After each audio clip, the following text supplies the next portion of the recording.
Évangile selon Luc, chapitre 12.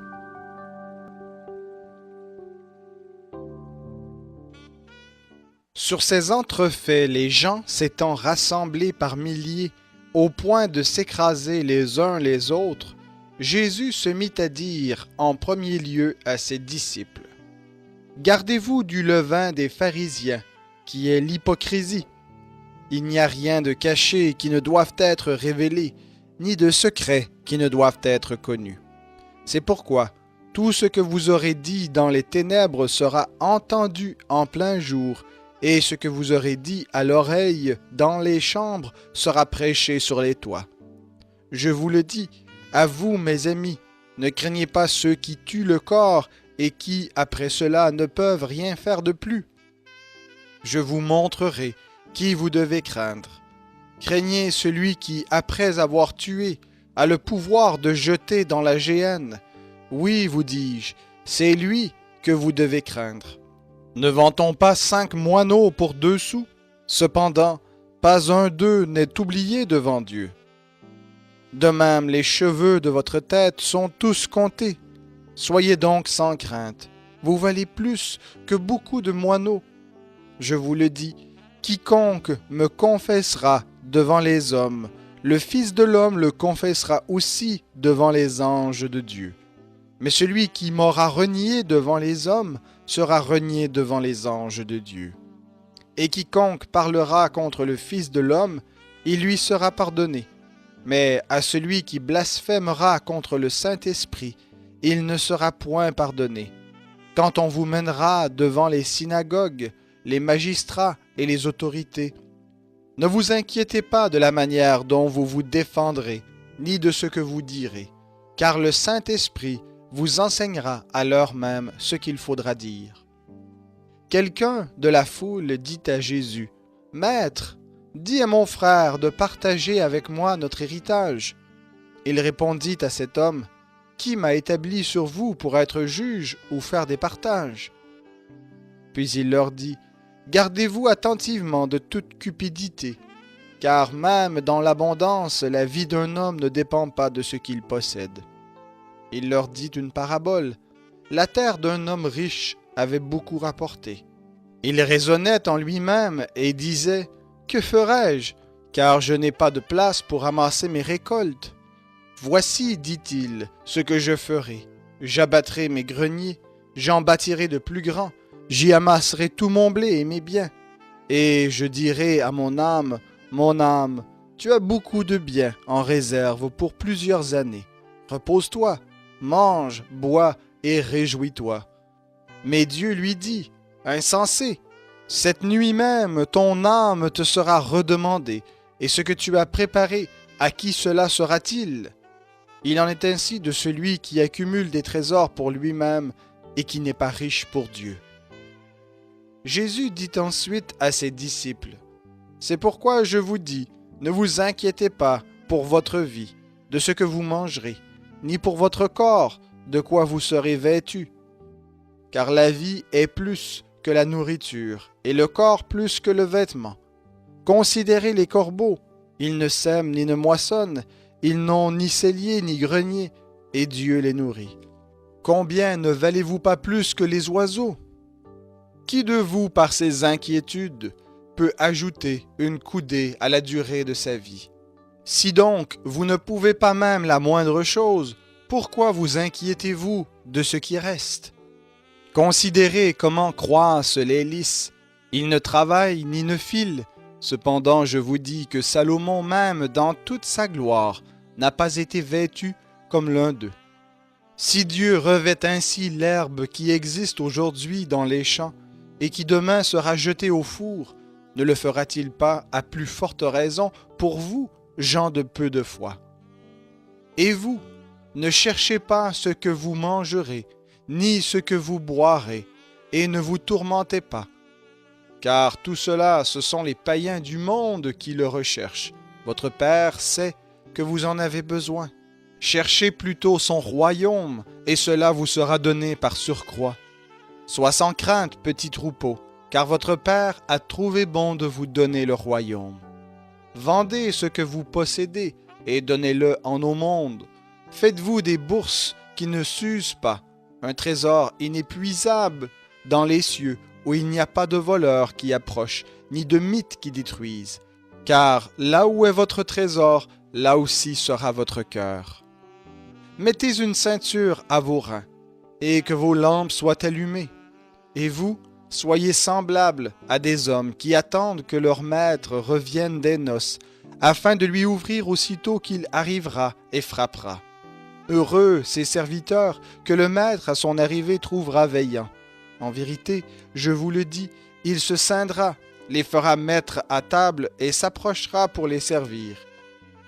Qu'il arrive à la deuxième ou à la troisième veille et les trouve ainsi, heureux sont-ils. Sachez-le bien, si le maître de la maison savait à quelle heure le voleur doit venir, il veillerait et ne laisserait pas percer sa maison. Vous aussi, tenez-vous prêts, car le Fils de l'homme viendra à l'heure où vous n'y penserez pas. Pierre lui dit, « Seigneur, est-ce à nous que tu adresses cette parabole ou à tous ?» Et le Seigneur dit, « Quel est donc l'intendant fidèle et prudent que le maître établira sur ses gens de service pour leur donner leur ration de blé au moment convenable? Heureux ce serviteur que son maître, à son arrivée, trouvera occupé de la sorte. Je vous le dis en vérité, il l'établira sur tous ses biens.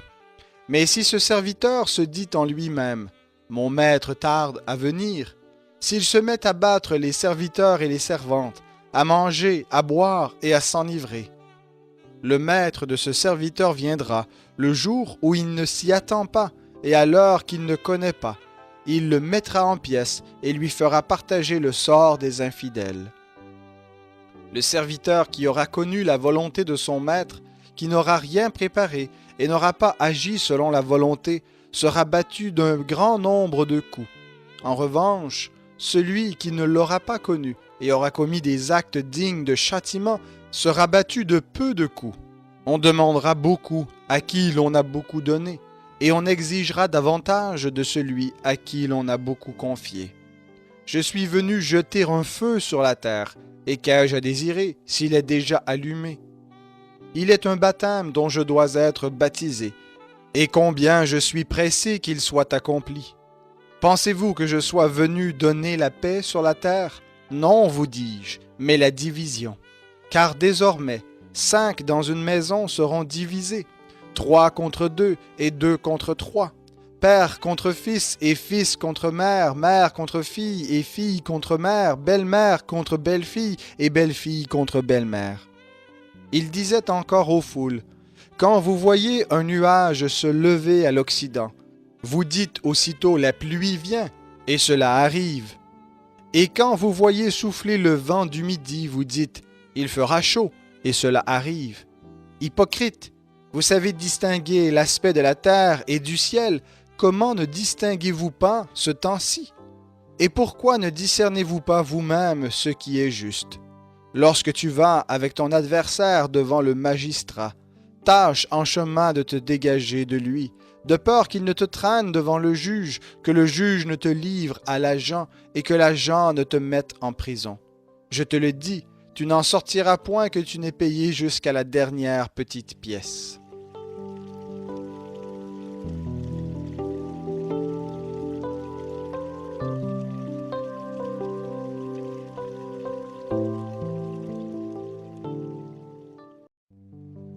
Évangile selon Luc, chapitre 13.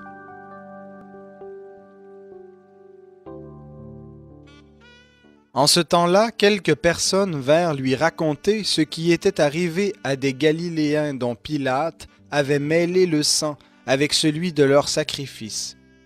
Il leur répondit, « Pensez-vous que ces Galiléens aient été de plus grands pécheurs que tous les autres Galiléens parce qu'ils ont souffert de la sorte? Non, vous dis-je, mais si vous ne vous repentez pas, vous périrez tous de même. Ou bien ces 18 sur qui est tombée la tour de Siloé et qu'elle a tué, pensez-vous qu'ils aient été plus coupables que tous les autres habitants de Jérusalem? Non, vous dis-je, mais si vous ne vous repentez pas, vous périrez tous également. » Il dit aussi cette parabole. Un homme avait un figuier planté dans sa vigne. Il vint y chercher du fruit et n'en trouva pas. Alors il dit au vigneron, voilà 3 ans que je viens chercher du fruit à ce figuier, et je n'en trouve pas. Coupe-le. Pourquoi occupe-t-il la terre inutilement? Le vigneron lui répondit, Maître, laisse-le encore cette année. D'ici là, je creuserai tout autour et j'y mettrai du fumier. Peut-être à l'avenir produira-t-il du fruit, sinon tu le couperas. Jésus enseignait dans une synagogue, un jour de sabbat. Or, il y avait là une femme rendue infirme par un esprit depuis 18 ans. Elle était courbée et ne pouvait absolument pas se redresser. Jésus la vit, lui adressa la parole et lui dit, Femme, tu es délivrée de ton infirmité. Et il lui imposa les mains. À l'instant, elle se redressa et glorifia Dieu. Mais le chef de la synagogue, indigné de ce que Jésus avait opéré cette guérison pendant le sabbat, dit à la foule, Il y a 6 jours pendant lesquels il faut travailler. Venez donc vous faire guérir ces jours-là, et non pas le jour du sabbat. Le Seigneur lui répondit, Hypocrite, chacun de vous pendant le sabbat ne détache-t-il pas de la crèche son bœuf ou son âne pour le mener boire? Et cette femme qui est une fille d'Abraham et que Satan tenait liée depuis 18 ans, il n'aurait pas fallu la détacher de ce lien le jour du sabbat? Tandis qu'il disait cela, tous ses adversaires étaient remplis de confusion et la foule se réjouissait de toutes les choses glorieuses qu'il faisait. Il dit encore, À quoi le royaume de Dieu est-il semblable? À quoi le comparerai-je? Il est semblable à un grain de moutarde qu'un homme a pris et jeté dans son jardin. Il pousse, devient un arbre, et les oiseaux du ciel habitent dans ses branches. Il dit encore, À quoi comparerai-je le royaume de Dieu? Il est semblable à du levain qu'une femme a pris et introduit dans 3 mesures de farine jusqu'à ce que la pâte soit toute levée. Jésus traversait les villes et les villages, et il enseignait en faisant route vers Jérusalem. Quelqu'un lui dit, Seigneur, n'y a-t-il que peu de gens qui soient sauvés? Il leur répondit, Efforcez-vous d'entrer par la porte étroite, car, je vous le dis, beaucoup chercheront à entrer et n'en seront pas capables. Quand le maître de maison sera levé et aura fermé la porte, et que, resté dehors, vous commencerez à frapper à la porte et à dire « Seigneur, ouvre-nous », il vous répondra « Je ne sais pas d'où vous êtes ». Alors vous commencerez à dire « Nous avons mangé et bu devant toi, et tu as enseigné dans nos rues ». Et il vous répondra en disant « Je ne sais pas d'où vous êtes. Éloignez-vous de moi, vous tous qui commettez l'injustice. » Il y aura là des pleurs et des grincements de dents, quand vous verrez Abraham, Isaac, Jacob et tous les prophètes dans le royaume de Dieu et que vous serez jetés dehors. Il en viendra de l'Orient et de l'Occident, du Nord ou du Midi, et ils se mettront à table dans le royaume de Dieu. Et voici, il y a des derniers qui seront premiers et des premiers qui seront derniers. À ce moment-là, quelques pharisiens vinrent lui dire, « Va-t'en par d'ici, car Hérode veut te tuer. » Il leur dit, « Allez dire à ce renard, voici, je chasse les démons et j'accomplis des guérisons aujourd'hui et demain, et le 3e jour, ce sera pour moi l'achèvement. Mais il faut que je marche aujourd'hui, demain et le jour suivant, car il ne convient pas qu'un prophète périsse hors de Jérusalem. Jérusalem, Jérusalem, qui tue les prophètes et qui lapide ceux qui te sont envoyés. Combien de fois ai-je voulu rassembler tes enfants comme une poule rassemble sa couvée sous ses ailes, et vous ne l'avez pas voulu. Voici votre maison vous sera laissée, mais je vous le dis, vous ne me verrez plus jusqu'à ce que vous disiez, béni soit celui qui vient au nom du Seigneur.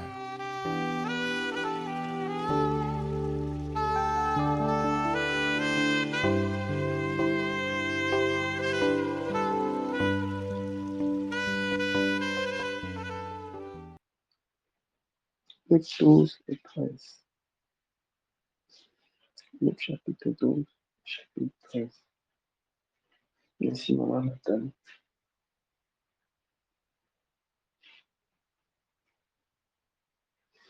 Donc,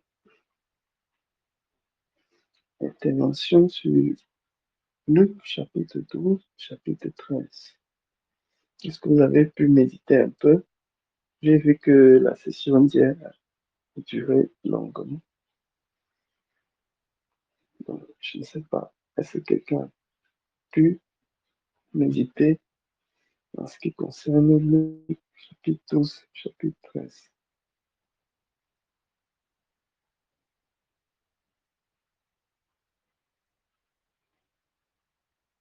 Oui, maman, Nathalie, je te cède la parole.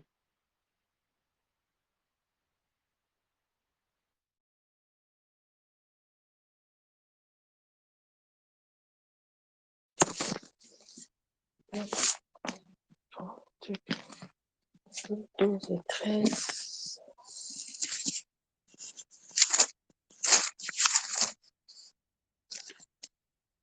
Alors,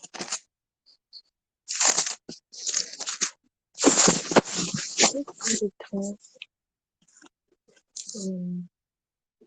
J'ai été déjà interpellée par le verset 1 d'Entrée de jeu, où on disait, il faisait état des gens, la foule qui était nombreuse, au point où dans la version semaine, on dit que les gens se marchaient sur les pieds. Donc, tellement la foule était nombreuse. Mais quand Jésus parle, on dit par la suite que Jésus s'est mis à dire ceci à ses disciples. Il a parlé plutôt à ses disciples et non à la foule. Il s'est adressé à ses disciples et il a dit, gardez-vous, si on peut dire, de l'hypocrisie. Il a dit de lever les fraises, mais de l'hypocrisie. Donc, il a demandé de se préserver, de s'abstenir. Et c'est vraiment interpellant parce que c'est à ses disciples, c'est ceux qui lui sont intimes qu'il a donné ses instructions. Ça m'a vraiment marqué. Parce que c'est à eux qu'il a dit. Il n'a pas dit à... Il n'a pas dit... Il n'a pas dit à la foule, en fait. Et, et, et puis, j'ai pris cette instruction-là comme personnellement aussi pour moi, quoi, que je dois me garder de l'hypocrisie, je dois veiller sur mes voies afin qu'il n'y ait pas de traces d'hypocrisie dans mon cœur. Et au verset après, il dit dans le verset 8 et 9 aussi, pour aller là-bas, le Seigneur, cette m'a permis de faire un parallèle avec, avec Matthieu 10, verset là. Parce que ici, Matthieu avait dit que tout ce que vous aurez, oui, Luc parle de ça d'une autre manière. Luc dit,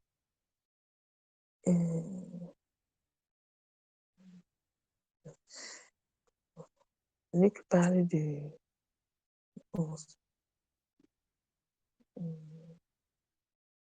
non, avant ça, quand Luc parle au verset 8, il dit, quiconque me confessera devant les hommes, le Fils de l'homme, je le confesserai aussi devant les anges. Et ça m'a permis de rentrer sur ce que nous avons lu dans Matthieu. Matthieu plutôt parle de je le confesserai, je le confesserai devant le Père qui est dans les cieux. Et Luc parle plutôt devant les anges de Dieu. La même chose au verset 9 de Luc, il dit celui qui me réunira devant les hommes sera réuni devant les anges de Dieu. Et Matthieu plutôt a parlé devant le Père qui est dans le ciel. Donc, ça m'a vraiment interpellé l'usage de ces deux termes, en fait. Les anges de Dieu et le Père qui est dans les cieux. Ça m'a un peu interpellé. Et au verset 11 et 12, surtout au verset 12, quand il parle, il donne les instructions toujours à ses disciples. Là. Donc, on a vu que tout ce qu'il parlait là, en fait, il parlait aux disciples. Ça m'a interpellé qu'il y a la foule qui se sait, mais ça, c'est des disciples qui parlent. J'ai dit que waouh, ça veut dire que les autres n'entendaient même pas ce qu'il leur disait en fait. Donc vraiment, il y a des choses que le Seigneur réserve à ses intimes et que les autres ne peuvent pas comprendre et même entendre en fait. Et, et donc, ça m'a vraiment interpellé à être un disciple, à véritablement être un disciple du Seigneur. Parce que quand j'ai vu tout ce qu'il a dit à ses disciples, j'ai dit que waouh. Donc, ça m'a vraiment interpellé à être vraiment, que suis-je véritablement un disciple du Seigneur? Donc, ça m'a amené à me poser cette question en fait. Et euh, quand il parle verset 11 et 12, il a dit quand vous serez menés devant les magistrats, et il dit le Saint-Esprit vous enseignera à l'heure même ce qu'il faudra dire. Et donc, j'ai vraiment projeté, le Saint-Esprit m'a projeté dans des passages que nous voyons, par exemple, Paul, quand il a comparu devant les Sanhédrins, devant Festus, devant Agrippa, Pierre et Jean aussi devant le Sanhédrin. Donc, c'est ce qui est véritablement. Et dans toutes ces choses-là, ils n'ont pas préparé d'avance leur speech que nous. Je vais dire, si je me pose quelque chose, je vais répondre comme ça. Non. C'est le Saint-Esprit lui-même qui a parlé à travers lui. Et nous avons aussi l'exemple parfait, qui est Jésus, quand on l'a amené aussi, quand il avait comparu même devant Ponce Pilate. Donc, c'était l'exemple parfait qu'il nous a laissé. Au verset 13, à partir du verset 13, jusqu'au verset 13, j'ai été interpellée vraiment parce que je me suis dit que mais, Jésus est venu pour donner des choses, comment dire, des choses, il est là plus pour les choses spirituelles. Et donc, quelqu'un sort de nulle part pour venir demander oh, mes biens, partage. Donc, il est venu plutôt le ramener sur la sphère matérielle, charnelle, alors qu'on se trouvait dans une sphère spirituelle. Et ça m'a encore, le Saint-Esprit m'a encore vraiment interpellé sur le cœur. Où est notre intérêt? Où est notre trésor? Parce que le trésor de cette personne-là était ses biens. Alors que le véritable héritage qu'il avait, c'était Jésus qui était devant lui. Et parce que quand nous avons lu dans Matthieu, là-bas, quand nous avons commencé ce programme que le Seigneur nous a donné, on parlait, Jésus disait de ne pas avoir des trésors, d'avoir des trésors dans le ciel et de ne pas avoir des trésors sur la terre où la teigne et la rouille peuvent détruire, le voleur percer. Donc, ça me permettait de voir encore le cœur.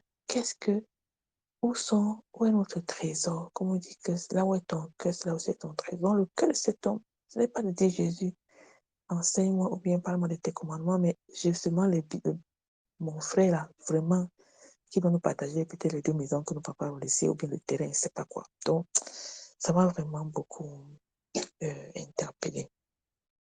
Donc, et par la suite, quand le Seigneur parle à cet homme, il dit qu'il n'est pas venu la partager le bien. Le Seigneur lui donne vraiment aussi encore une instruction, que ce soit ses disciples, que ce soit cet homme, de se garder de l'avarice. Et non, on dit, il leur dit. Donc, ça veut dire que c'est encore à ses disciples, selon moi. Selon moi, sauf si je comprends mal. Et après, le Seigneur Jésus parle de la parabole. Et dans la parabole, là, ce qui m'a vraiment, le Saint-Esprit me permettait de comprendre un fait, c'est, on parle beaucoup de l'âme, de l'âme. Dans 2 versets, je pense qu'on a cité 3 fois l'âme. Et ça me renvoyait à ce que nous avons reçu comme enseignement, que l'âme, là, c'est le siège des passions, des désirs, tout, des choses charnelles, en fait. Parce que le monsieur là disait que tu vas manger, tu vas te rassasier dans les choses charnelles. l'âme. Et donc, c'est pour ça que le Seigneur parlait beaucoup. J'ai été interpellé par beaucoup le mot de âme qui a été utilisé. Parce que c'est mon âme, réjouis-toi, ainsi de suite. Le Seigneur doit retirer ton âme.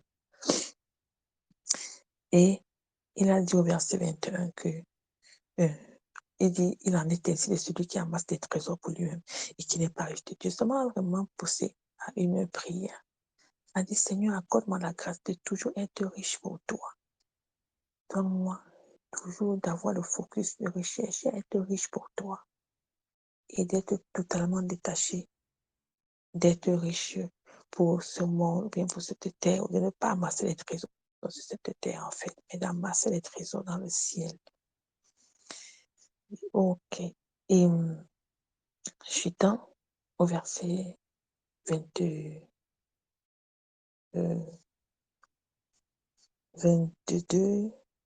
à 26, mais je vais m'arrêter plutôt sur le verset 25 et 26. Donc le Seigneur m'interpellait encore sur me montrer encore comment les inquiétudes ne nous apportent rien. Comment une exhortation qui me donnait un appel à mettre totalement sa confiance dans le Seigneur, à s'abandonner véritablement entre ses mains et dépendre entièrement de lui, afin d'être préservé de toute inquiétude, quelle que soit sa nature. Le verset 29, le Seigneur dit, il donne cet ordre, ne soyez pas inquiets, ne soyez pas inquiets. Humainement parlant, ce n'est pas évident, mais c'est possible. Si le Seigneur me dit ça, ça veut dire que c'est bien possible de ne pas être inquiet. Car il est mon Père, il est, comme on a encore dit, le papa le plus responsable. Il me donnera tout ce dont j'ai besoin, à manger, à boire, il me vêtira. Je ne dois pas m'en préoccuper, ça ne doit pas faire l'objet de mes préoccupations ou l'objet de ma recherche. Le Seigneur va pourvoir. Si on a même déjà vu les exemples, il prend soin des oiseaux, il vêtit les lys, des champs, ainsi de suite, ainsi de suite. Et un des versets aussi qui m'a vraiment interpellé, c'est le verset 33. Oui, dit, vendez ce que vous possédez et donnez-le en aumône. Faites-vous des bourses qui ne s'usent point à un trésor inépuisable dans les cieux. Donc, j'ai un peu médité la mise en pratique de ce vendez ce que vous possédez et donnez-le en aumône là. Je me demandais si c'est plus les riches à qui il s'adressait. Si quelqu'un a un petit truc, c'est ça qu'il doit vendre ça. Donc, je me suis un peu fait je me suis un peu posé des questions par rapport à ces versets, en fait. Donc, je me suis dit que bon, si peut-être quelqu'un a un petit bien, il doit vendre, ou bien ça s'adresse à une catégorie de personnes. C'est la question que je me posais. En chutant au verset 35, le Seigneur me dit que vos reins soient saints et vos lampes allumées. Ça m'a projeté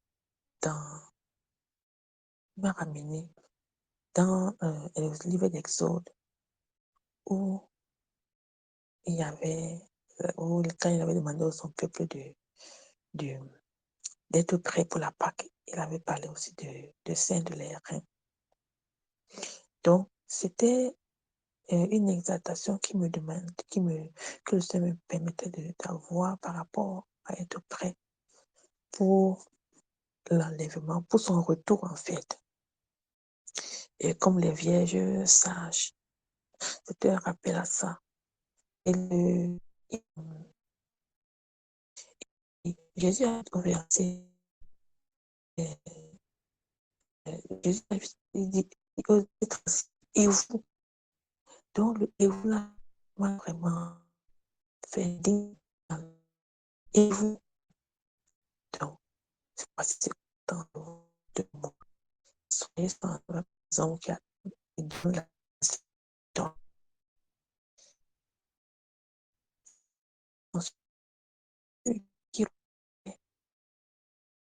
Donc, c'est une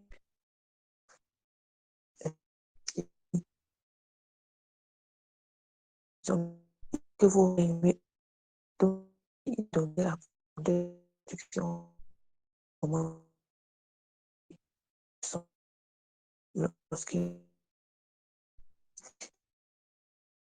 pays. D'aller autant bon, C'est coupé. c'est Moi, je coupé, pas. c'est coupé. Alors, oh non, peut-être moi,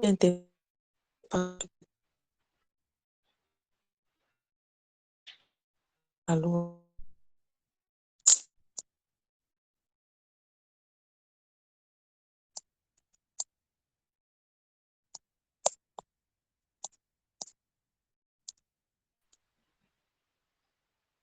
On a su un peu dérangé. Là, on continue. je m'étais arrêtée à quel niveau?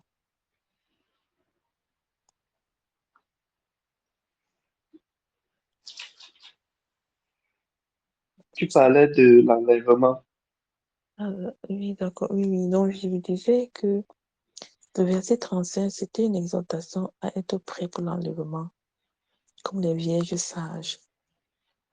Et donc, le Seigneur m'a envoyé à Exode 12, où il avait demandé à son peuple de faire la Pâque. Donc, ça m'a projeté à ce verset où le Seigneur parlait de Saint-Vélérin. Et le verset 36 s'appelle et vous là, m'a vraiment résonné fortement dans le cœur. Et vous, donc une instruction sur l'attitude dans laquelle, la posture dans laquelle que le Seigneur requiert en fait. Et c'était vraiment interpellant. Et j'ai été aussi très interpellée par le verset, le mot veiller. Le Seigneur a répété ça à plusieurs reprises. Le mot veiller. Le mot veiller. Verset 37, verset 38, verset 39. Et il demande à ses disciples donc, de veiller. Donc, c'est comme si le Seigneur me demandait d'être prête en fait. Et à ce propos, en août, nous avons eu des premières, effectivement, qui ont été données sur l'enlèvement, sur la posture, sur l'attitude dans laquelle le Seigneur devrait nous trouver, comment se préparer, ainsi de suite. J'espère que vous me suivez. Oui, nous te suivons au moment d'appel. Ah, ok, d'accord. Merci, mon frère. Et oui, il y a le verset 48. Le verset 48, qui était une question que j'aimerais avoir une explication. Où on dit, mais celui qui, ne l'ayant pas connu, a fait des choses dignes de châtiment, sera battu de peu de coups. Donc, c'est vrai que ça commence au verset 47. Mais le verset 48, là, j'aimerais avoir vraiment, si possible, une explication. Merci d'avance. Au chapitre 12, verset 45. Cette lecture aussi m'a rappelé le récit du veau d'or. Parce qu'ici, on a dit que ce serviteur-là qui va battre les serviteurs, les servantes, il va les inviter à manger, boire et s'enivrer. Donc, vraiment, c'est dans la déviation, quoi, la déviation aux voies du Seigneur. Et nous avons vu ce que le veau d'or a produit dans l'Ancien Testament. Alors, au chapitre 13 de Luc, quand on a dit que j'ai été vraiment interpellée pendant la méditation par ce que Hérode a fait. On dit que Hérode, on a dit qu'il avait pris le sang des Galiléens il a joint le sang des Galiléens avec celui de ses sacrifices. Donc, je me suis dit que ça m'a parlé, ça m'a ramené vraiment, fait comprendre que les crimes rituels Donc, ce n'est pas une chose qui a commencé aujourd'hui, mais que dans le passé même, ça a toujours été des crimes rituels qui font encore pignon sur rue aujourd'hui. Et le verset 1 et 5 là, de Luc 13 m'ont beaucoup interpellé et m'ont amené à... Ça a été vraiment c'est une profonde et belle exhortation, très profonde. Ça me rappelait combien la grâce que nous avons, que j'ai, ce que je suis, ce que je suis aujourd'hui par sa grâce. Combien sa grâce est grande. Combien sa grâce est grande. Et la nécessité, le rappel d'avoir un cœur repentant et non endurci, et non un cœur orgueilleux, car l'orgueil précède la chute. Donc, un cœur repentant qui est prêt à s'humilier devant le Seigneur, qui est prêt à s'abaisser. Donc, c'est ça. Et dans Luc 10, dans Luc 13, pardon, verset 10 à 13, l'attitude de la femme qui a été guérie, qui avait 18 ans d'infirmité. Quand elle a été guérie, on a dit qu'elle a glorifié Dieu. Donc, un cœur qui rend grâce à la suite de sa guérison, un cœur reconnaissant. J'ai été aussi interpellée parce qu'il y en a qui ont été guéris, on a vu dans la Bible, qui n'ont même jamais rendu grâce, qui ne sont même pas revenus dire que Jésus est machin, mais elle a glorifié le Seigneur. C'est quelque chose qui m'a aussi interpellée. Nous-mêmes, comme disait encore Jenny hier, le fait de rendre grâce, le petit même que tu as là, tu même que c'est petit, le, le, le fait de rendre grâce, même pour la petitesse de la chose que nous croyons qu'elle est petite. Donc, c'est un peu ça. Et pour continuer, au verset 23, vraiment, j'ai été interpellée parce que une personne vient poser la question, c'est-à-dire, c'est même ce que nous-mêmes nous faisons. Il vient demander que, mais est-ce qu'il y a peu de gens qui seront sauvés? Donc, je me suis dit que, mais Seigneur, moi, j'aurais pu poser la même question. Donc, mais donne-moi d'être focalisé sur moi, mais de ne pas être focalisé sur quelqu'un d'autre, de ne pas chercher que celui-là, comme on a vu aussi, il serait demandé à Jésus que, mais quand Pierre a demandé, quand sera-t-il de gens? Donc, d'être focalisé sur moi et sur moi-même, d'être focalisé sur ma marche, de ne pas voir la marche du frère, la marche de la sœur, mais de regarder seulement à ma marche à moi. Qu'en est-il de ma marche? Qu'en est-il de ma relation? Qu'en est-il? Donc, ça m'a un peu, ça m'a aussi interpellée, le fait de s'intéresser, une interpellation, une exhortation que le Seigneur me donnait, de m'intéresser à moi-même. Le reste viendra après, de ne pas m'intéresser à un autre, à une autre soeur, un autre frère, mais de m'intéresser moi-même. Qu'en est-il de moi? Alors, ne pas dire, est-ce que la soeur sera même enlevée?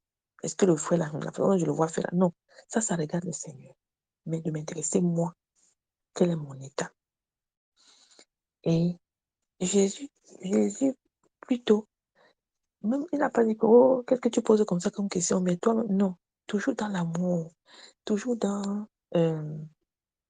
toujours dans l'amour, toujours dans le fait de chercher à ne pas, comme il n'est pas venu pour perdre, mais pour sauver. Il a répondu à cet homme-là en donnant une instruction, en donnant un conseil. Il dit, efforcez-vous d'entrer dans la porte droite. Mais il ne parle pas seulement de monsieur-là, il parle en général cette fois-ci que, pas seulement lui, mais les autres aussi. Voici ce que je vous donne comme conseil. Efforcez-vous. Donc, ce n'est pas quelque chose qui sera facile. Efforcez-vous d'entrer par la porte étroite. Et il parle après des ouvriers d'iniquité.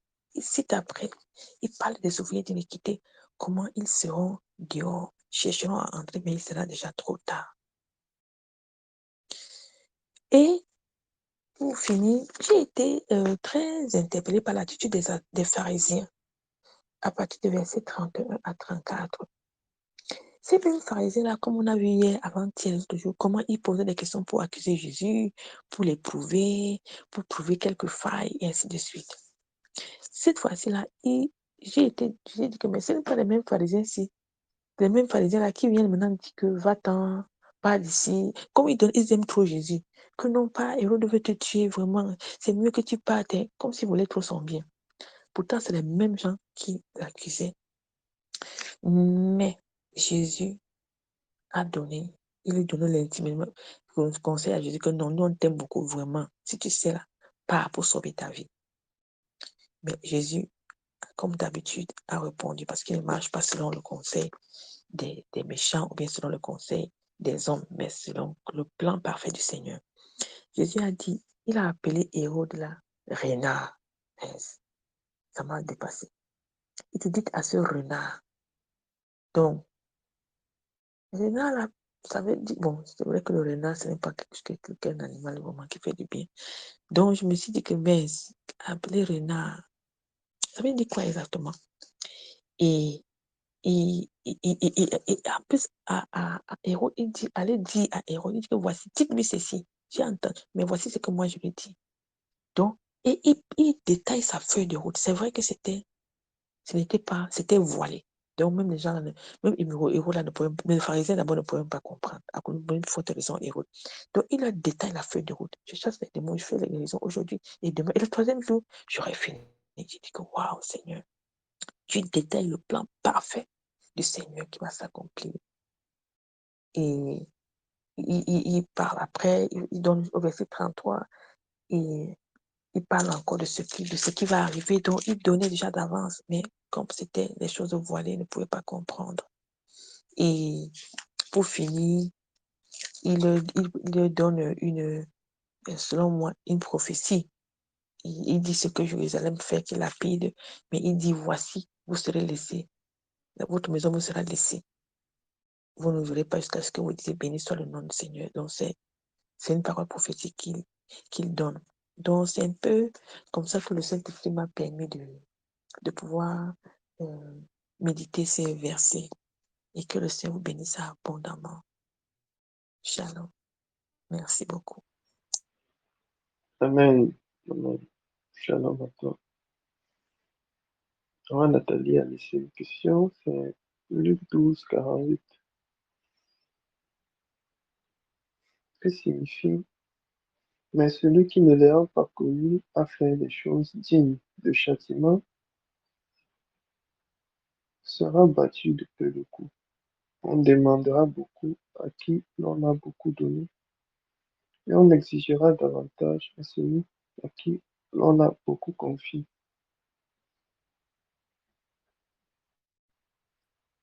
Donc, maman Nathalie a demandé que signifie Luc 12, verset 48. Luc 12, verset 48. Alors, je vais dire un mot à mon frère par rapport à ça. Le, le, le texte fait référence à un sujet qu'on a déjà eu à aborder dans d'autres contextes, sur le fait que lorsque tu reçois du Seigneur, c'est en même temps une responsabilité. C'est une responsabilité. Vous allez voir que dans la parabole, par exemple, des talents, celui qui avait reçu beaucoup de talents et qui a beaucoup fructifié, on lui a encore remis en plus. Même celui qui avait reçu un peu et qui a un peu fructifié. Contrairement à celui qui avait reçu très peu et qui n'a rien fait de cela, on lui a retiré. Ça, c'est une explication. Ça, c'est, je veux dire, c'est un exemple de terre à terre. Donc, il ne faut pas toujours s'imaginer que parce que le Seigneur m'a accordé la grâce, c'est suffisant. Recevoir beaucoup de grâce du Seigneur, c'est aussi une grosse responsabilité. Parce que celui qui a beaucoup reçu de Dieu Dieu attend beaucoup de lui. Vous avez beaucoup d'enseignements, beaucoup de révélations, beaucoup de messages, beaucoup d'exhortations. Ça veut aussi dire que le Seigneur attend beaucoup de vous. C'est dans ce sens qu'il faut comprendre ça. La parole dit que si quelqu'un n'a pas connu Jésus, prenez ça comme ça. Imaginez-vous que quelqu'un n'a pas connu le Seigneur et il commet des fautes. Celui-là, on va le traiter moins durement que celui qui a connu le Seigneur.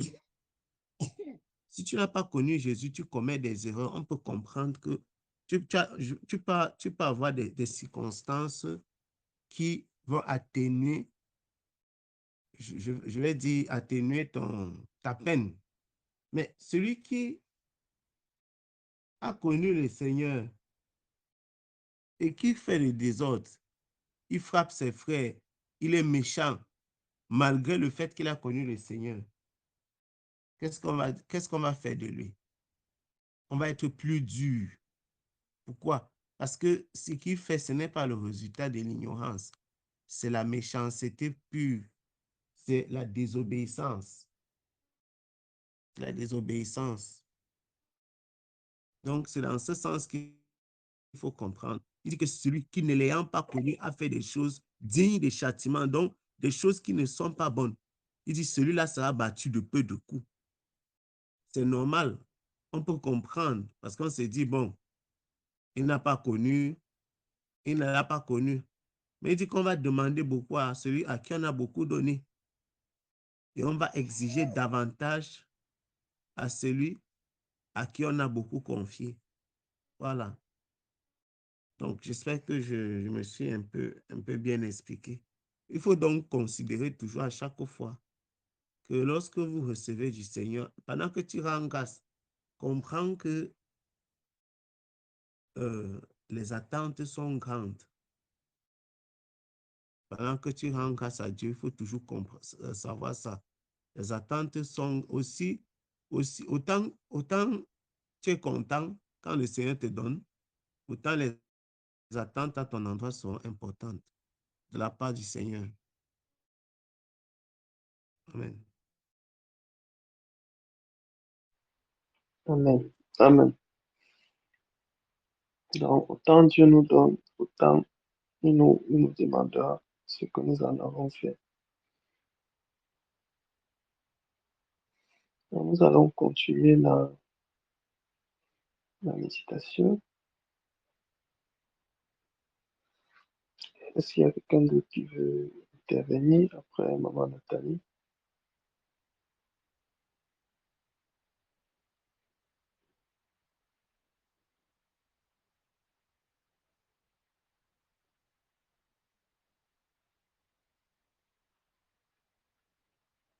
Et Maman Jeanne.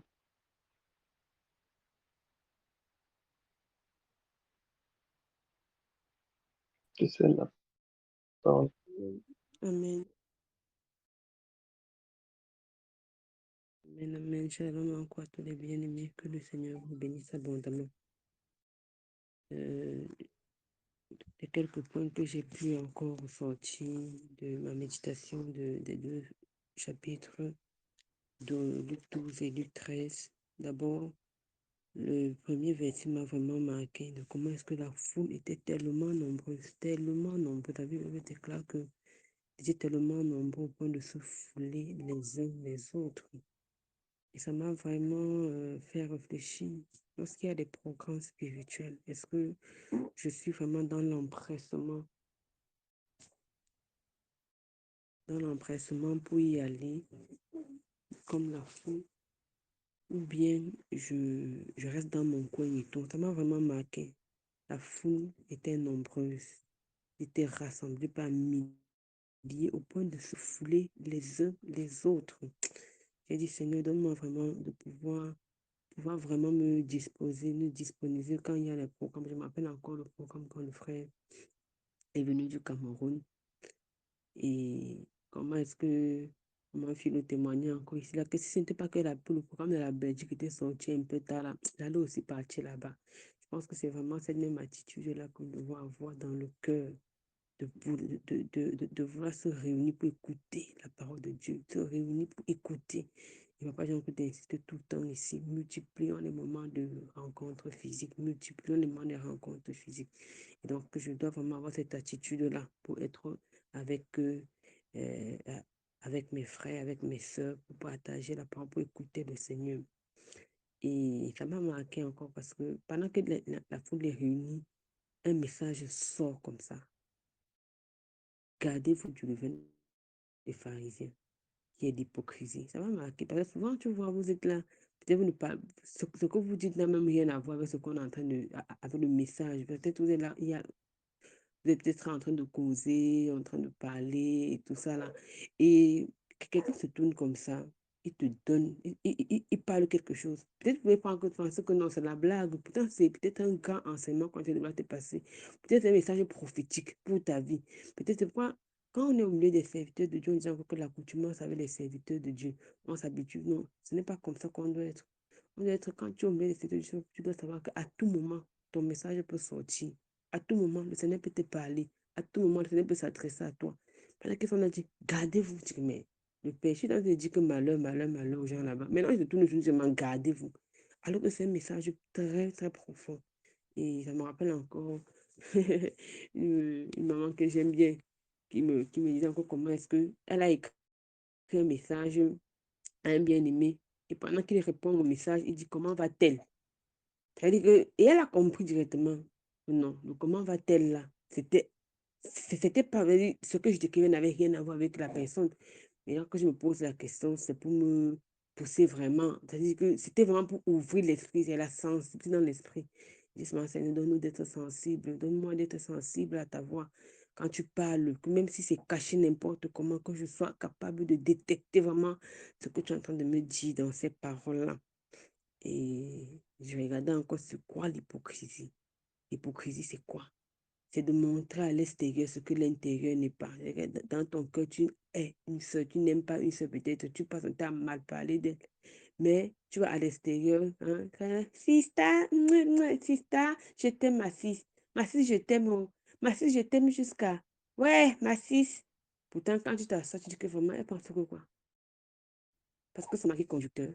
On va me montrer le feu ici, me montrer, pense que non. Moi-même, je priais. Elle me montrer qu'on avait pris beaucoup. Moi-même, je prie jusqu'à. D'ailleurs, même, pourtant, quand tu es devant là, non, non, tu dis, eh non, ma sista, bisous, ma sis. Vraiment, ma sis, je t'aime. Je t'aime, ma soeur. Ma soeur, je t'aime jusqu'à.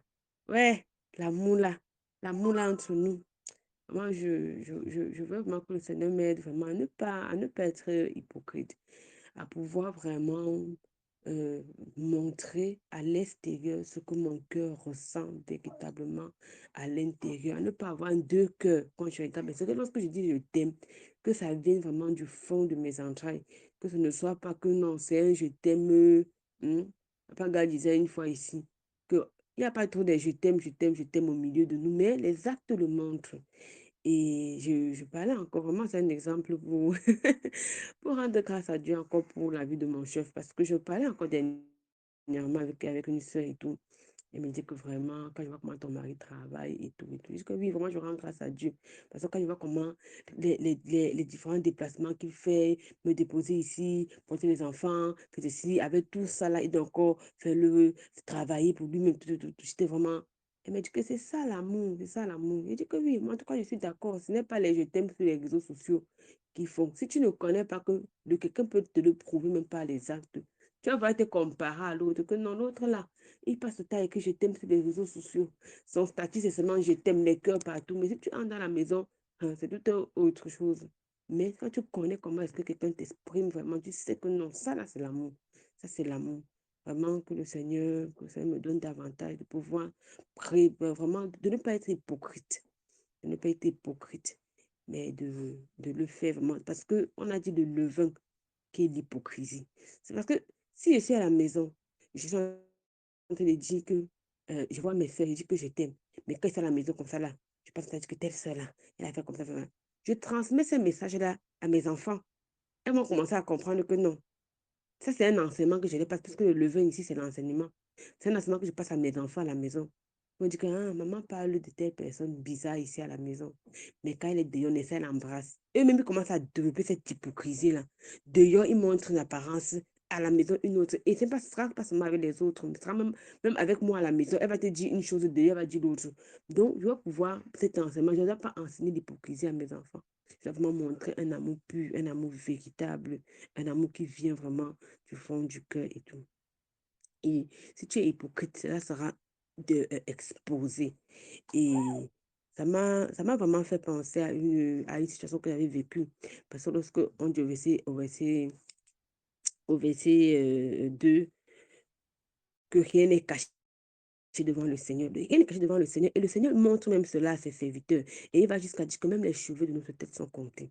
Donc, si je montre si je fais de l'hypocrisie, ça peut même révéler à ses serviteurs, à ses servantes, que la sœur là même, elle est hypocrite à ton égard. Elle est hypocrite à ton égard. Et je m'appelle encore cette histoire que je vous avais dit en 2015. Je priais avec deux sœurs au Congo. Je priais avec deux sœurs. Et chaque fois qu'on finissait les moments d'intercession, quand elles partent chez elles, quand je me couche dans mon lit, ça me montre comment elles sont en train de mal parler de moi. Je dis, mais c'est pas possible. Chaque fois, dès qu'on se réunit, dès qu'on finit de prier, je me couche, je dis que mais ce n'est pas la pensée que j'avais avant de m'asseoir pour prier. Pourquoi est-ce que c'est comme ça? J'étais tellement mal à l'aise et tout et tout. Un autre, je sens encore fait, je dis que mais c'était tellement grave et c'était tout le temps. Je dis que Seigneur, je crois qu'il faut que j'aborde les sœurs. Je décide dans un jour d'aller chez l'une d'entre elles. Et je lui dis, ah, ma soeur, tu veux que causer avec toi. Voilà une série de songes que j'ai fait qui me poussent vraiment à réfléchir et tout. Et bon, comme je ne comprends pas, je préfère une t'en parler. Eh, vraiment, hein, c'est même bien comme ça, t'a montré ça. Hein, tu penses que quoi? Et là, comme ça, on ouvre, le Seigneur donc a permis qu'elle ouvre mon CV, vraiment la façon qu'elle me voit. Je dis que, mais et vous faites ça comment? Ça, c'est pas la sorcellerie que c'est quoi? Donc, tu viens t'asseoir, tu pries avec quelqu'un. On prie, hein. Le Seigneur m'a montré que ce qu'on fait là, c'est la comédie. C'est-à-dire qu'on est des bons comédiens. On finit de prier alors que dans ton cœur, tu n'es pas, mais c'est que non. Elle a parlé ce jour-là. Je dis, je suis restée chez elle de, je pense, 18 heures à peut-être 23 heures. C'est-à-dire, j'étais choquée, comme on dit souvent que j'étais scandale choquée. Je reste comme ça, je dis, Seigneur, c'est pas possible. Elle parle, elle parle.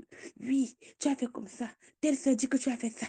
Telle soeur dit que, oui, j'ai même dit que, oui, j'ai dit que, et vous venez s'asseoir chez moi. On prie, on intercède. On prie qui? C'est une blague. Non, il fallait mieux vous me dites que non, ça sert à rien de perdre du temps, ça perd de temps. Vous venez prendre mon temps inutilement. Donc, tout ce qu'on fait là, le diable se moque de nous. Et le Seigneur me montre ça pour me montrer que ce que vous avez fait là, l'ennemi se moque de vous. Il se moque. Le Seigneur vraiment nous aide vraiment m'aide davantage. Parce qu'il n'y a rien de caché. Et le Seigneur révèle à ses serviteurs. Tu peux voir une soeur montrer un cœur, le Seigneur te montre un autre cœur de la personne que nous. De la même façon que quelqu'un peut avoir un cœur pur, mais devant les gens, il montre qu'il est trop sévère, trop strict, et tout ça, c'est pas parce qu'il veut cacher sa faiblesse ou bien cacher. Mais le Seigneur te montre que non, cette soeur-là, elle a beaucoup d'amour. Ne vois pas comment elle est souvent très nerveuse devant les gens. C'est à cause des choses par lesquelles elle est passée. Mais si tu approches, tu vois qu'elle a beaucoup d'amour à donner et tout. Donc le Seigneur nous connaît. Il connaît tout. Il connaît les cheveux de nos têtes. Et je comprenais encore au niveau des versets 8 et 9, quiconque me confessera devant les hommes. Je comprenais encore que mon identité de servant du Seigneur doit être connue devant les hommes. Je dois pouvoir confesser le Seigneur. Ça m'a vraiment marqué quand j'ai entendu ce verset. À, à l'histoire que le serviteur de Dieu, le frère Junior, avait raconté concernant comment il était arrivé à l'aéroport. Il y a eu un ralentissement de l'heure du vol, en fait, un retard. Il dit qu'il s'est levé. Et il a essayé d'attirer l'attention sur le marché, ou bien de faire une annonce, ou bien qu'on a pas dit que oui, on dit que le vol sera dans de minutes.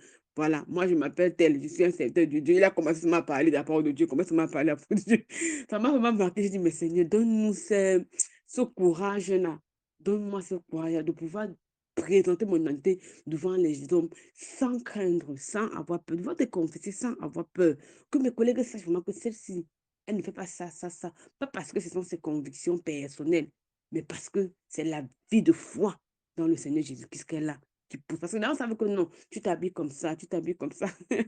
Ça me fait encore sourire parce que l'autre jour à l'hôpital, les collègues me demandent si, que peut-être que je suis encore enceinte. Je dis qu'il est enceinte comment? Je dis que oui, parce que tu mets tous les vêtements amples. Je dis que est-ce que vous pensez que je mets les vêtements amples? à cause de la grossesse. En tout cas, donc ça m'a vraiment interpellée par rapport à ça. Qu'elle ait à comprendre que non, si tu t'habilles vraiment décemment, c'est parce que tu obéis au Seigneur Jésus-Christ. Si tu es comme ça, c'est parce que tu obéis, c'est parce que non, c'est pas tes convictions, mais parce que tu veux cacher une grossesse et tout et tout. Donc, c'est une chose qui m'a encore marqué. Et les versets 11 et 12 m'ont vraiment interpellé en ce qui concerne le fait de ne pas réfléchir à ce qu'on va parler, mais de laisser que le Saint-Esprit m'enseigne. J'ai compris que je dois vraiment apprendre à laisser le Seigneur parler. Je dois pas. Parfois, tu vois, tu as peut-être eu les problèmes avec quelqu'un et vous décidez que vous allez vous asseoir pour causer. Tu commences à réfléchir que je vais dire quoi même. Il faut que je vois comme ça. En tout cas, c'est des choses qui me sont déjà arrivées. Que je dis comment tu vas parler pour que ça fasse ça, une certaine forme. Tu dis que non, je vais faire. Parfois, tu arrives à la personne, non, le problème n'est pas abordé comme tu avais espéré. Le problème n'est pas abordé comme tu avais. Finalement, le programme que tu as fait dans ta tête est cassé en même temps. Vraiment, cela me donne encore le convaincre que je dois lui faire confiance devant toutes les situations.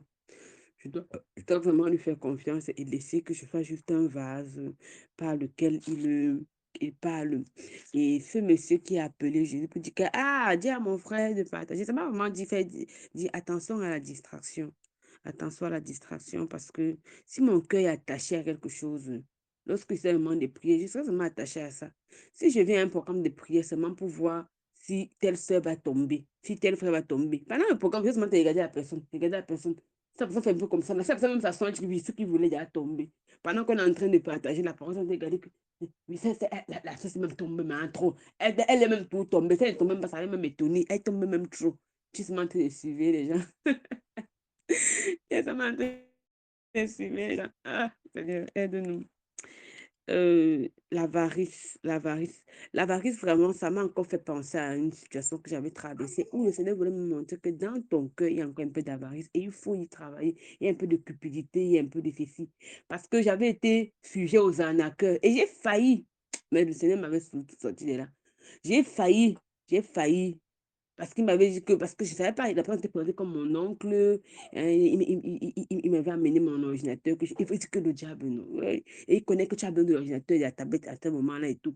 Vraiment, il fallait que je lui envoie de l'argent parce que son ami à qui il avait envoyé était bloqué dans un village quelque part. J'ai seulement vu ordinateur. Ça veut dire que, hé, Seigneur, tu as répondu à mes prières. C'est-à-dire que toi-même, tu me connais. Tu me connais. Tu sais le problème que j'avais.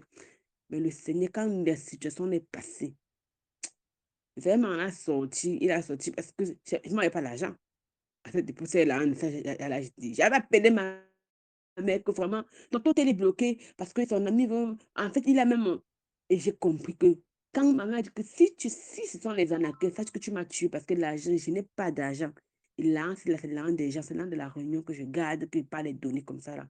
Quand ma j'ai commencé à réfléchir que, et peut-être que c'est même pas lui. Attends, attends un peu, je réactive mon cerveau. Ce sont ces phrases-là que je me disais, maman, pour me faire réfléchir. Et après cette situation, ça c'était en 2016. Après, je venais à peine de rentrer d'études médecine générale. Cette situation m'a ouvert les yeux. J'ai dit, Seigneur, me montrer qu'il y a encore l'amour du matériel, du bien dans le cœur et que je devais y travailler. Ça m'a vraiment marqué. Donc, quand je disais ça, ça m'a encore rappelé cette histoire-là. Moi, que le Seigneur, que le Seigneur nous aide. Euh, je regardais encore comment l'homme riche, lorsqu'il est béni, sa première chose, c'est que non, je vais avoir tabac et les greniers, je vais faire ci, faire cela. Je me dis encore, Seigneur, quelle est ma réaction vraiment quand je suis béni? Quand je suis béni, quelle est ma réaction? À quoi est-ce que je pense en premier? Je reste comme ça. Quand la fin du mois arrive, comme on dit souvent au pays, la fin du mois, quand la fin du mois arrive, je pense à quoi en premier? Est-ce que je pense en premier que non, voilà, le frère avait donné un numéro sur lequel il faut envoyer de l'argent pour les missions? Ou est-ce que je commence à penser à moi que, ouais, mon bailleur, le loyer, il faut que j'envoie l'argent du loyer. Ou bien, je commence à penser que non, je n'ai pas encore payé les factures. À quoi est-ce que je pense en premier lorsque je suis bénie, lorsque mon salaire arrive, lorsque j'ai de l'argent? Ça m'a vraiment interpellée. Parce que souvent, la première raison, souvent, c'est que le bailleur, il faut que je commence à. Il faut que je libère le bailleur. C'est d'abord souvent ça la première pensée. Parce que moi, avec lui, je n'ai pas fait les virements instantanés, que non, ça vient tout le temps. Mais donc, chaque fois, généralement, je dis, c'est d'abord le bailleur. Je dis, mais Seigneur, vraiment, aide-moi. Quelle est ma première pensée lorsque j'ai de l'argent? Que ce soit vraiment pour ton livre, que je pense d'abord qu'il y a un numéro pour envoyer, pour tout, que je commence d'abord par là, avant de penser au bailleur. Aide-moi vraiment à focaliser, à être riche pour toi. Et le verset 22 concernant les inquiétudes, je me suis dit que non, parfois on s'inquiète sur les choses sur lesquelles on n'a pas de pouvoir. Et ça m'a vraiment interpellée sur quand, à l'époque, vraiment, quand je consultais encore au pays, que ce soit au Togo, que ce soit au Cameroun, je disais toujours ça à mes patients. Quand tu arrives, un jour patient, la tension 20 ou 22, je dis que, hé maman, tu veux comment, moi, ma fille, j'ai trop de problèmes ces derniers temps. J'ai dit que maman, parle-moi. Parce que mes patients, je les appelle toujours maman, papa. Tu vois, elle ouvre son cœur, elle te parle. Je dis que oui, maman, tu as fini de t'inquiéter pour ça. Là, ça a changé quoi? Tu as le pouvoir sur ça. Elle me dit que non. Elle dit que pourquoi tu t'inquiètes alors? Tu t'inquiètes alors pourquoi? Parfois, on a tendance à s'inquiéter sur des choses pour lesquelles on n'a aucun pouvoir. On n'a aucun pouvoir. Le verset 37 m'a vraiment interpellée en ce qui concerne veiller. Veiller. Et j'ai vraiment veillé dans les deux sens. D'abord, veiller sur le plan physique avant de veiller sur le plan spirituel. Est-ce que je veille? Est-ce que même physiquement, je veille? Est-ce que physiquement, je prie véritablement? Est-ce que physiquement, avant de dire que non, tu veilles spirituellement, donc que tu as une attention particulière à ta vie spirituelle en ce qui concerne ta façon de respecter les Écritures, de te dépouiller, d'être consacré au Seigneur. Mais est-ce que même physiquement, je veille? Je disais dernièrement que le sommeil est devenu un luxe parce que vraiment, et j'ai partagé encore avec, je pense que c'était à Coucou, je disais que maintenant ma prière c'est que Seigneur, si je donne 30 minutes, que mes 30 minutes soient efficaces pour ma journée. Parce que je ne veux plus dire avec que Seigneur, donne-moi le dormir, donne-moi le temps de me reposer parce qu'il n'y a plus le temps pour se reposer. Et quand tu as fini de dire que donne-moi le temps pour me reposer, hier, là, aujourd'hui, un seul de prière tombe, mais tu l'as pris dans la nuit. Parce qu'après le travail, tu dois intercéder. Tu dois faire quoi? Que ce n'est pas. Donc, si je donne 30 minutes, s'il te plaît, que mes 30 minutes soient efficaces pour que je puisse être restaurée. Parce qu'il y a peu de temps pour demander le temps de prière. Donc, je dois veiller pas seulement spirituellement sur mon attitude, sur mon caractère et tout, mais je dois également veiller physiquement. Veiller. Et on a fini les moments de prière à 23 heures et poussière. Il fallait casser le jeûne. On a mangé. À peine tu as mangé, déjà, il faut y aller te reposer. Il faut y aller préparer le titre le lendemain. Pour que le Seigneur vraiment nous soutienne. C'est vraiment nous soutienne. Et très, j'ai vraiment pris par le fait que mais si vous pensez, vous pérez. Il est en train de qui sont mais ne pensez pas que c'est trop toi-même pas tu et si est du périssement de la il parlait de quelque chose de pas tu vas payer non mais il faut vraiment se recommander au Seigneur parce que le moment de la là voilà, là n'est pas tout. Mais si c'est ton âme qui périt, c'est ça qui est encore pire. Et je comprends que je dois davantage travailler ma vie de foi. Davantage travailler ma vie de foi devant le Seigneur. Et j'ai maman, j'étais marquée encore par la femme qui était guérie le jour du sabbat. Et la réaction des pharisiens. Le Seigneur les appelle des hypocrites. Des hypocrites. Et au chapitre 12, il dit encore que l'hypocrisie. Quand c'est pour toi, non, ça ne te dérange pas. Mais quand c'est pour nous, tu commences à sortir les versets bibliques. Ma soeur, c'est écrit que. Mon frère, c'est écrit que. Mais je vous assure que quand je parle de ça, ça me fait sourire parce que il y a, il y a un frère à moi qui avait perdu son papa. Et quand on lui écrivait souvent les messages pour l'encourager, il me dit que non, les bien-aimés ne me comprennent pas et tout et tout. Je l'ai appelé, je lui ai dit que mon frère, c'est parce que ton cœur est fermé devant la mort de ton papa. Mais sache que les mêmes versets bibliques qu'on t'écrit là, si quelqu'un te dit qu'il a perdu son père, tu vas lui mettre les mêmes versets bibliques. Donc souvent, nous, on est souvent apte à envoyer les versets bibliques aux gens rapidement. Mais quand ça nous concerne, les mêmes versets, on dit que non, on ne te comprend pas. Tu t'en dans une situation difficile. On t'envoie les versets bibliques. Toi-même, tu vas envoyer les versets bibliques pour encourager les autres. Donc, ça m'avait vraiment marqué avec son attitude, m'avait vraiment marqué. Je lui ai dit que mon frère, toi-même, si demain tu enterres ton père, et un autre bien-aimé te dit que j'ai peur. Tu as envoyé les mêmes versets, tu as l'encouragé de la même façon. Parce que c'est comme ça qu'on s'est exprimé la compassion à l'égard de notre bien-aimé. On ne peut pas manquer la part de ton père.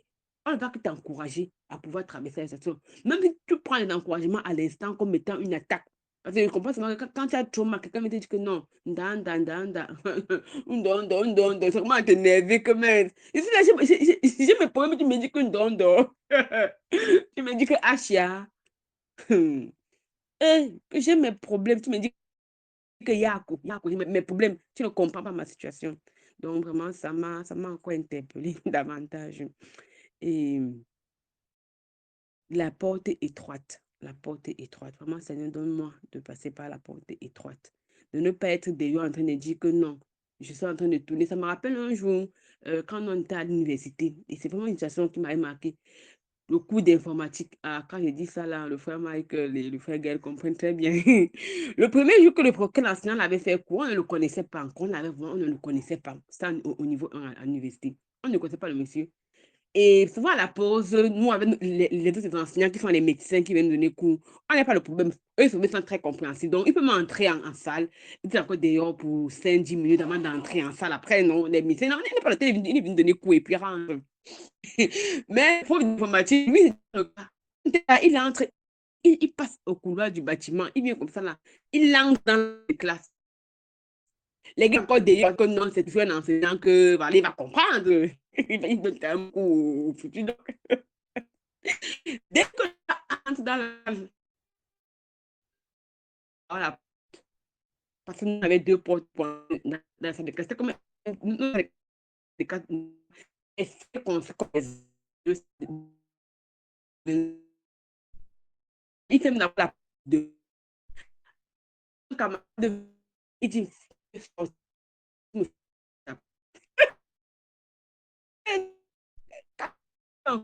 que bon, je te dire que dès que tu as et tu as que comme c'était la pause, en train de poser la tête avec la personne. Une fois, des organisations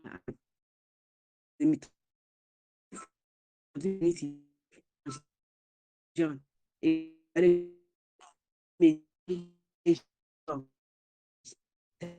vers toi. Toi, tu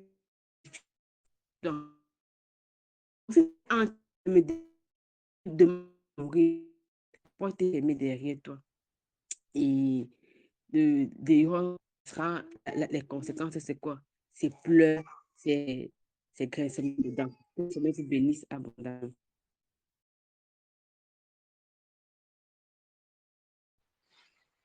Amen. Amen. Amen. Que le Seigneur soit glorifié pour ton intervention. C'est vraiment enrichissant. Et que le Seigneur bénisse tous ceux qui écoutent et tous ceux qui interviennent. Tous ceux qui écoutent, qui sont édifiés, tous ceux qui interviennent. Donc après, comment je comprends tout ça merveille.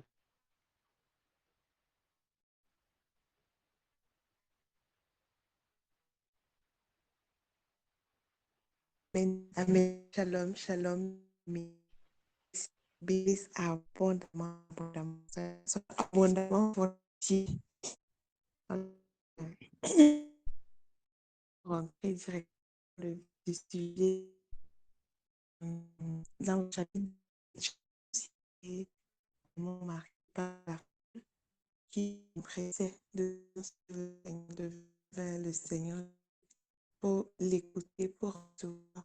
Mais j'étais aussi marquée par en fait, il y a là, les gens qui marchent même les uns sur les autres et le Seigneur parle à ses disciples. Il dit que avant, il a dit, il a dit, il se mit à dire à ses disciples. Donc, il y a la foule qui est là, qui est venue pour recevoir, pour écouter. Bref, je veux dire, chacun était là pour la raison qu'il était là pour venir. Mais le Seigneur parle d'abord à ses disciples, à ses disciples. Je me suis demandé, mais pourquoi? Et après, bref, je crois que j'ai eu une réponse parce que plus tard, le verset 13, il dit qu'il y a un gars qui se lève et dit que je vais dire à mon frère, que maître dit à mon frère de partager l'héritage. Donc, je vais dire, je me suis dit, le Seigneur fait souvent certaines choses au milieu du grand nombre, justement pour que les cœurs soient révélés. Parfois, tu vas voir le serviteur pour porter une action afin que la nature de chaque cœur puisse être, non, peut-être porter, mener une action, voilà. Poser un acte, OK, pour que voilà, chacun se dise, pour que chacun reconnaisse encore que voici la position là où je me trouve, voici là où je suis et, et tout le reste parce que voilà, on se rend compte que voilà, on peut être là pour euh, on est là tous que voilà, c'est l'enseignement qu'on est venu recevoir, c'est le programme qu'on est venu suivre. Mais chacun a ses pensées dans son cœur. Et pour moi, c'était encore vraiment un appel à veiller sur mon cœur, à veiller sur mes pensées, encore plus dans les moments où on est rassemblés devant le Seigneur, pour pas que le Seigneur soit en train de donner un enseignement et que moi, ma tête soit totalement et, et carrément ailleurs. Euh, la suite, en fait, il parle encore vraiment de l'hypocrisie et je me suis rendu compte que c'est un truc, c'est quelque chose qui revient beaucoup dans ce chapitre 12 et même dans le chapitre 13. Le Seigneur met vraiment l'accent sur l'hypocrisie sans forcément toujours le mentionner, mais c'est présenté sur différentes facettes et encore le paraître sans être, le paraître sans être. Papa Gars nous a encore magnifiquement édifié par rapport à ça, quand il parlait des pharisiens. Et on est encore dans le siècle de ça. De plus en plus, on paraît ce qu'on n'est pas. On présente ce qu'on n'est pas. On affiche ce qu'on n'est pas. Et tout le reste, on est dans le m'as-tu vu et tout, l'illusion, les trompes, les tapes à l'œil, mais à l'intérieur, il n'y a rien. On est complètement vide. C'est de plus en plus, on est avec les réseaux sociaux, on est attiré à vouloir faire le proving, à vouloir démontrer les choses aux gens. Mais c'est une chose à laquelle ça nous demande de faire vraiment attention, de nous garder de cela, parce que c'est dangereux, parce que je me disais, ça empêche même de s'approcher du Seigneur comme il le faut, parce que même devant Dieu, tu vas venir dire que vraiment, vraiment, Seigneur, je te dis merci, je me sens bien, je me porte bien. Tu ne pourras plus vraiment venir répandre ton cœur devant le Seigneur, crier ta douleur au Seigneur, ou bien désirer que le Seigneur te transforme parce que tu vas te dire, bref, gars, je suis quand même une influenceuse, je ne suis pas quand même n'importe qui, il va venir pleurer ici que mon frère. Si quelqu'un passant là-bas, il me filme, je vais dire que c'était quoi. Donc, c'est vraiment dangereux. C'est vraiment quelque chose de très dangereux parce que non seulement nous fait paraître, mais aussi de l'autre côté, même ça nous empêche de nous approcher du Seigneur comme il faut, comme il se doit. Et donc, je priais au moins c'est que pardon, Seigneur, pardon seulement. Puis tu me gardais de cela. Ensuite, le verset 2 et 3 je me suis demandé, mais attends, euh, ici, on a lu plus ou moins la même chose dans le livre de Matthieu dernièrement, Matthieu chapitre 10. Mais là-bas, le Seigneur dit que, le Seigneur dit que euh, ce que je vous dis, dites dans les ténèbres, dites-le à la lumière, ce que je vous dis à l'oreille, ce qui vous sera dit, dites-le. Et ici, il dit que ce que vous direz. Je me suis demandé si c'était, genre, il mettait en garde la foule ou c'était pour dire que ne pensez pas que vous pouvez vous cacher parce que de toutes les façons, je vais dire ça à mes serviteurs comme moi j'en disais tout à l'heure, je me suis posé cette question. Ou alors, c'est quoi? Parce que c'est plus ou moins la même chose, c'est plus ou moins dans le même contexte, mais les deux évangiles citent ce passage de deux façons totalement différentes en fait. D'un côté, il y a le Seigneur qui parle, mais de l'autre côté, il dit que bon, ce que vous avez dit là, on va dire ça. Euh, et j'ai aussi aimé le fait que ça m'a vraiment touchée, particulièrement le fait que le Seigneur appelle ses disciples, au verset 4, il dit à vous qui êtes mes amis. Ça m'a, j'ai dit, waouh, le Maître, le Seigneur, le Dieu puissant. Il est là et les gens, il le dit avec de simples mortels. Il a dit à vous qui êtes mes amis. Je voyais vraiment la grâce, le privilège d'être proche du Seigneur. Les disciples avaient dit, et je rends encore grâce au Seigneur pour le privilège que nous avons de le connaître, que j'ai de le connaître dans la vérité. À vous qui êtes mes amis, que Dieu t'appelle son ami, C'est tout simplement merveilleux, c'est tout simplement magnifique. Je me suis demandé que mais les disciples se sentaient comment quand le Seigneur a dit à vous qui êtes mes amis. Je veux dire comment ils étaient. Genre, tu es rentré, tu t'as couché, tu t'es couché, tu as bien tu as dormi normalement le jour là. Ou bien c'était comment? Parce que, bref, c'est vraiment merveilleux. Euh, et le verset 10, il dit celui qui blasphème, mais le blasphème contre le Saint-Esprit. Et ça a attiré encore mon attention sur ma langue, à veiller sur ce que je dis. Veiller vraiment la langue et les pensées, parce qu'on lisait encore hier que l'abondance, ce qui sort là, ça vient du cœur, des pensées du cœur. Donc, Seigneur, aide-moi à garder mes pensées, parce que quelqu'un pense, et maman, grâce que je disais la dernière fois encore, quelqu'un pense avant de parler. Donc, le blasphème là, sort du cœur et tout. Et donc, je dis, crier au moi, Seigneur, vraiment, aide-moi à veiller sur nous là, parce que c'est le trop de bavardage. J'ai toujours voulu dire tout et n'importe quoi qu'on se retrouve en train de pécher. Le sage dit justement que c'est celui qui aime parler, que quand tu parles trop, tu ne manques pas de péché. Vraiment que ça m'aide à veiller sur ma bouche, à savoir tenir ma langue en bride pour ne pas que, voilà, cette langue-là m'entraîne à dire des choses que plus tard euh, je vais, je vais regretter. Et le verset 13 au verset 22 me faisait encore crier au Seigneur afin d'être concentré dans les moments par rapport et surtout que mon cœur soit gardé dans que je sois riche pour le Seigneur, que le Seigneur m'aide à être riche pour lui, à être avec ce que j'ai, parce que chacun de nos moments, Philo disait encore hier que vraiment les rien, les je n'ai rien, les rien. Et là, le Seigneur n'aime pas ça, que vraiment chacun a quelque chose à donner, chacun a toujours quelque chose à offrir, que je sois vraiment que le peu que j'ai, que je puisse toujours être disposé pour que ce soit utile pour le Seigneur. Et le fait que le verset 17 parle de raisonner, il est raisonné en lui-même. Ça va, en fait, je veux dire, le mot, on n'a pas simplement dit il réfléchissait, il pensait, non. La parole parle de raisonner. Et je vois encore combien le raisonnement ne peut nous amener à rien. Le raisonnement ne va jamais, mais alors jamais nous conduire à faire ce que le Seigneur veut. Que mon cœur soit gardé du raisonnement et tout, mais plutôt que mon cœur soit poussé à méditer, plutôt que à raisonner, à méditer sur les choses de Dieu, la bonne méditation, plutôt que être là à raisonner. Parce que le raisonnement, ça ne conduit nulle part. Ensuite, on voit encore vraiment l'inquiétude. Et cette partie du verset 22 au verset 34, quand le Seigneur dit ne faites pas, ne vous inquiétez pas, ne faites pas ceci, ne faites pas cela, mais en fait, il vous dit ne cherchez pas, cherchez plutôt, faites plutôt ceci. Et je voyais encore l'amour du Seigneur et ça m'a marqué aussi parce que même au début, il dit ne craignez pas celui qui peut faire ceci, ne craignez pas, mais craignez plutôt. Et je disais, waouh, le Seigneur n'est pas seulement genre ne faites pas, ne faites pas, ne faites pas, ne faites pas. Là, il montre aussi ce qu'il va faire. Il dirige aussi vers ce qu'il faut faire. Il conduit aussi. Donc vraiment, je disais, waouh, Seigneur, c'est pas la vie, c'est pas seulement un ensemble d'interdits. Et tout le reste, comme les personnes disent souvent que non, vraiment, vous êtes trop dur, vous exagérez, c'est seulement la loi, c'est seulement les règles, il ne faut pas faire, il ne faut pas, il ne faut pas. Non. Mais je voyais encore, je disais, waouh, le Seigneur, merci Seigneur.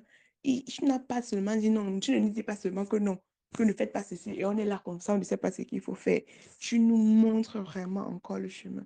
Ne faites pas ça, gardez-vous de ceci. Mais voici ce que j'attends de vous. Voici comment est-ce que je veux que vous vous comportiez.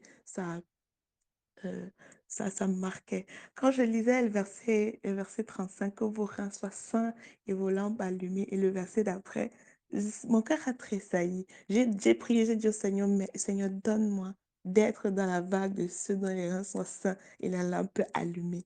Parce que après, donc justement, quand j'écoutais le partage que notre bien-aimé frère nous faisait la dernière fois, le frère Junior, qui nous a demandé de réécouter sur l'enlèvement et la grande tribulation, justement, il explique encore mieux les deux versets, c'est comment ce sont deux événements qui sont complètement déconnectés. En fait, quand je lisais ça avec les yeux beaucoup plus ouverts et ça faisait que ma prière était dirigée différemment et je rends vraiment grâce au Seigneur pour cela, sur encore la nécessité de veiller, d'être attentif, de veiller sur, comme maman Jeanne disait, vraiment que le Seigneur te bénisse pour ton déroulement, de veiller sur mon attitude et veiller dans la prière aussi.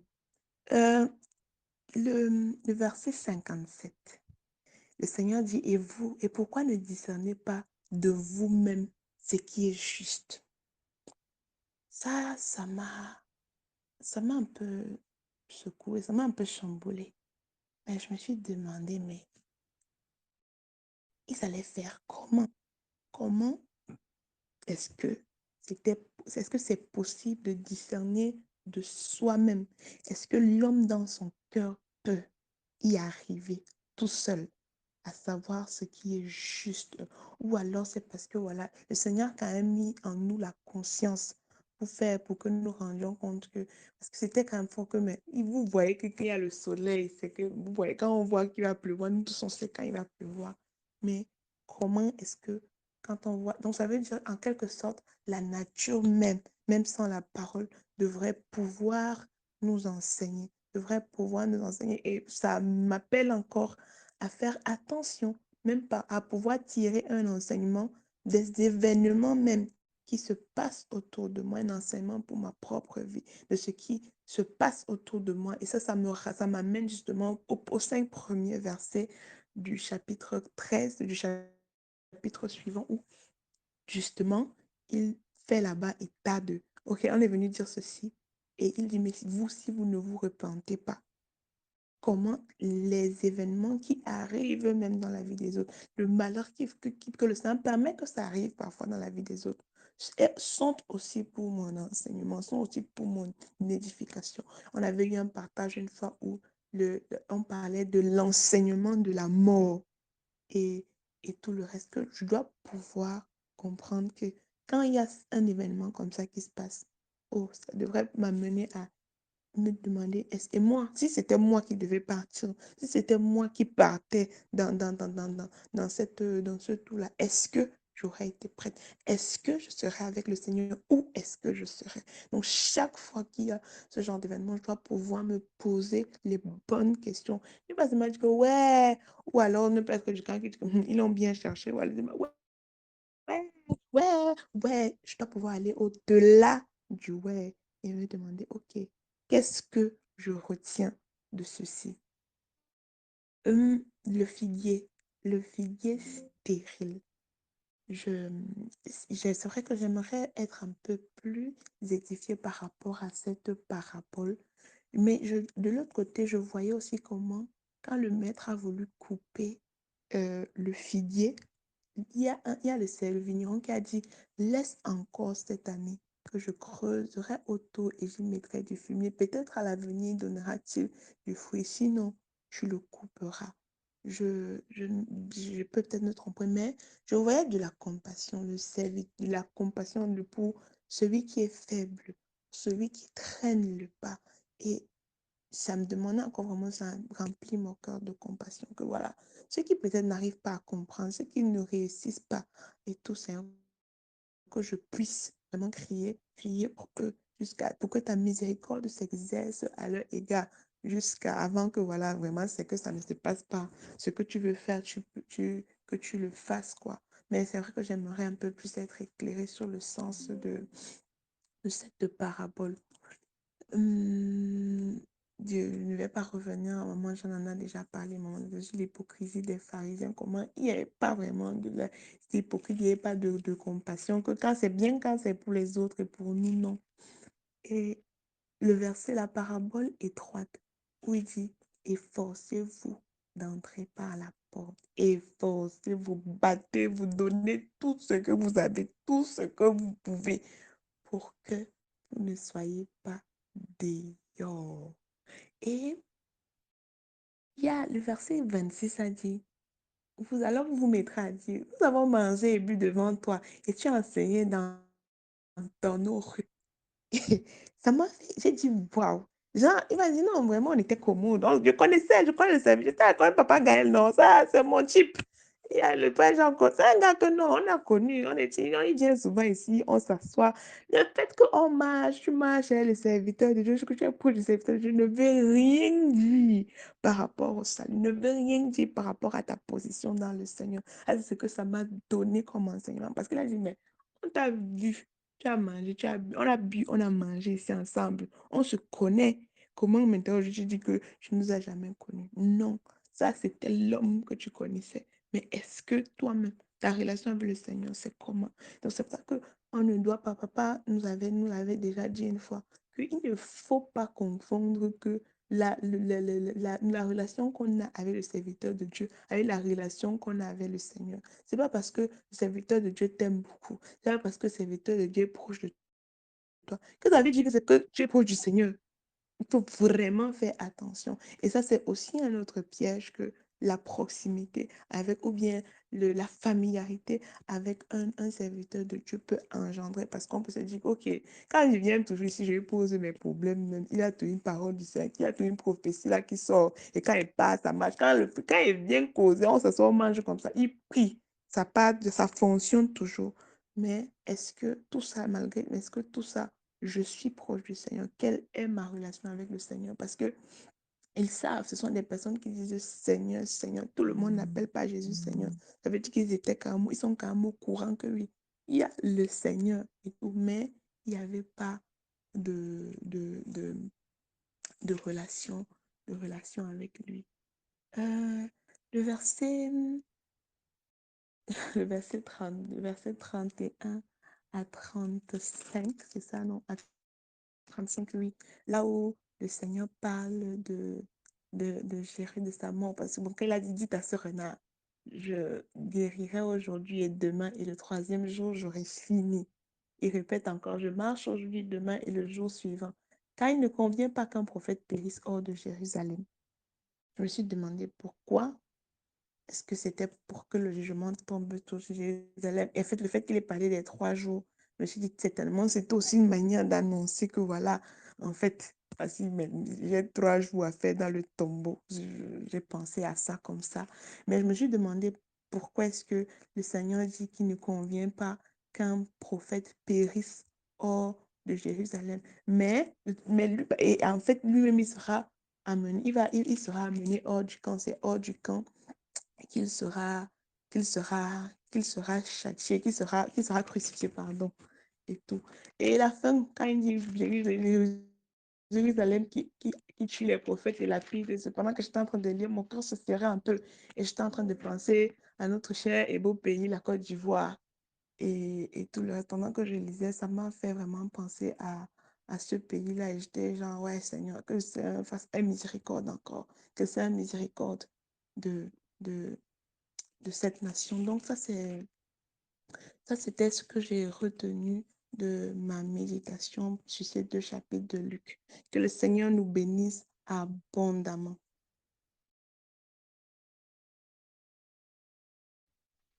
Amen.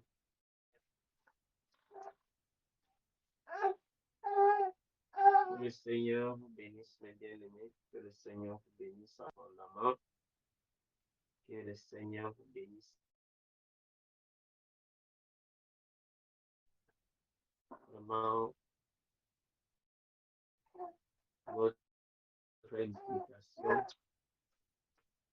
est magnifique. Vraiment que le Seigneur bénisse chacun d'entre vous.